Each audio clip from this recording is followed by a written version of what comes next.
My brothers and sisters in Christ, in today's gospel, we hear the aftermath of the feeding of the 5,000 as the bread of life discourse begins in the 6th chapter of John's gospel. As Jesus multiplies the loaves and fishes and they're filled, this great sign happens. And as he moves to another place, the crowds seek him out, follow him there.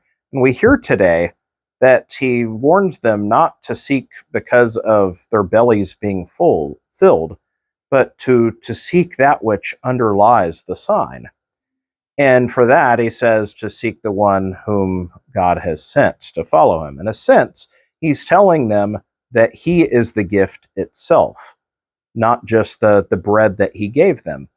And this is very important to our understanding of the Eucharist, under the sense of not only the true presence in the Eucharist, but also as why it is so important to us as the not only the sign, but the source of communion. As we know, many of other faiths, and sadly even many Catholics, believe the Eucharist is just a symbol or just a sign. And this could not be further from the truth when we take it as a standalone to mean it just points to something else. This, if we just say it's a sign or a symbol, that means it is that we receive, a piece of bread or a piece of wine, and that just points to a reality of the fact that Jesus is the bread of life. Well, that's true, but the problem is it's an incomplete understanding. The Eucharist is not only pointing to that, but it contains the very reality it points to. That's what a sacrament is.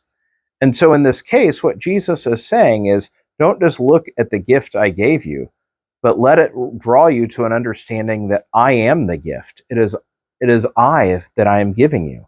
Jesus gives us himself, not just good things that he gives us, but the greatest gift is that he gives us himself.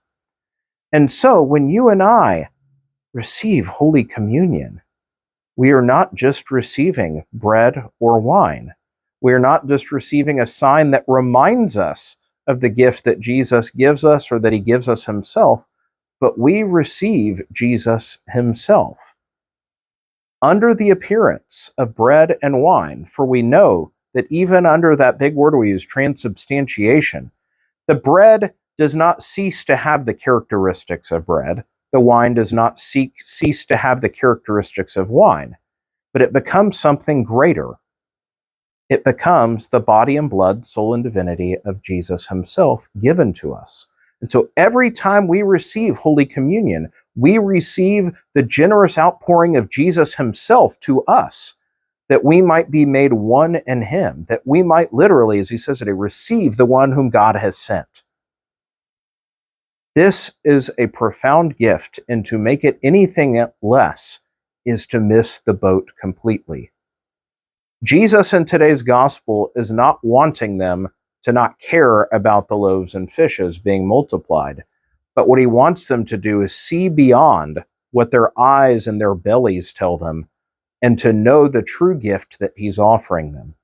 He wants them to receive Jesus himself.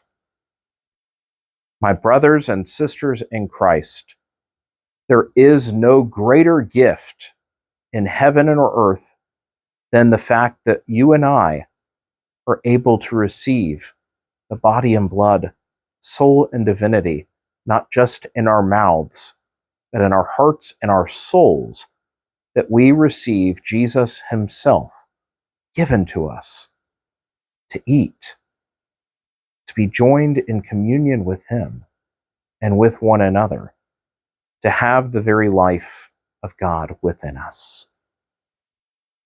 Let us adore. May God bless you all.